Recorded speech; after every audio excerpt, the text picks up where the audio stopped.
Well, hi everybody, I am back with Jeffrey Cranford, and I'm looking at an image this time that's rather suggestive of our golfing relationship. Yes. You being the teacher and me being the student. Exactly.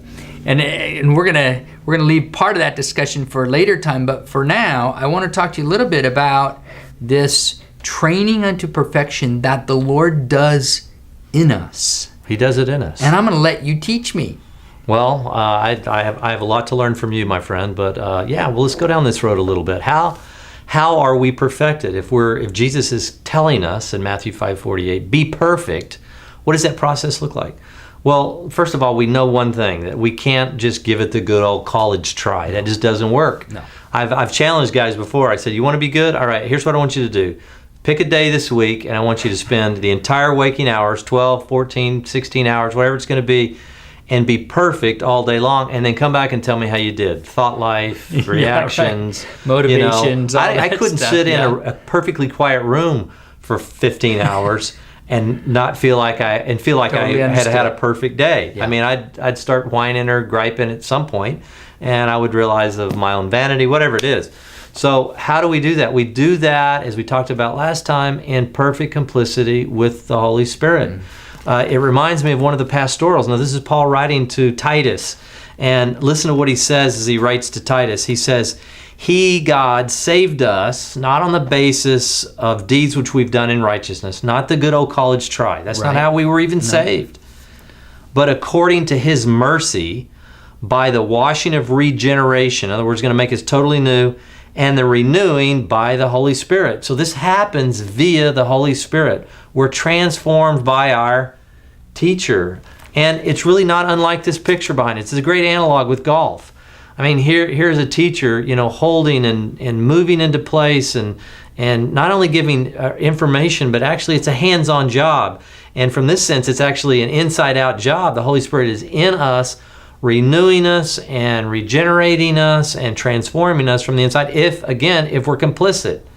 Now, there's a couple other ways, too, that we're perfected.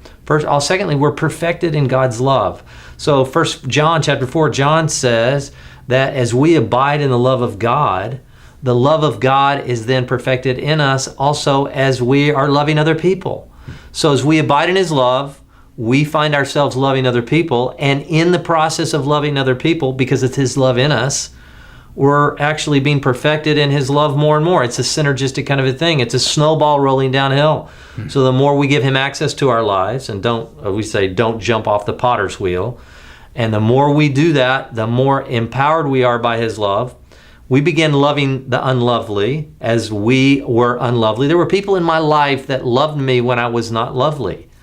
And I know it wasn't just them trying to do it. It was God's love in and through them.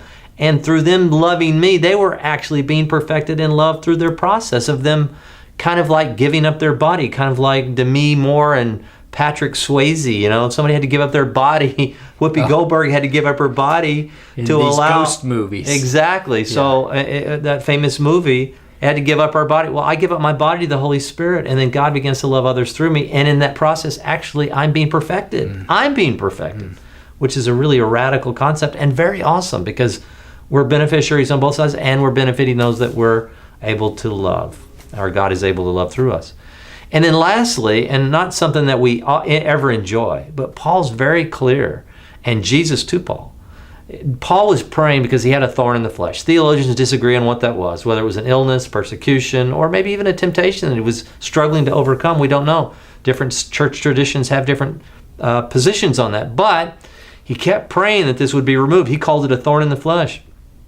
Jesus' response, I'm going to do something through this struggle that you're undergoing, Paul, because my power is perfected in weakness. So God actually takes our weaknesses and puts us in a place where we're being perfected, because His power is very dominant and awesome and very visible when we're weakest. If I'm already strong, think about it. If a guy's really strong in an area, say he was in the business realm and he was a great public speaker and he just spent all kinds of time and very influential, very powerful, take somebody like that, then he became a Christian and then he continued to do that. Everybody go, well, that's good, but he was good before. But what if you take a guy that was a stutter or stammerer like Moses and barely could get through the wilderness, and he says, I don't want to be your mouthpiece, Lord. And then God comes in and empowers him in Moses' weakness, and then it becomes, that's a powerful story. And who gets the credit? God gets the credit then. So God's power is perfected in us through our weaknesses, not through our strengths. So if you think about that, God is in the process of perfecting us through various channels. Obviously, complicity with the Holy Spirit, and even in our weaknesses, and then in our ability to give up our body and allow him to love others through us. And so all that is a completing process. Well, I'm glad it's God doing the work and not us, that's for sure.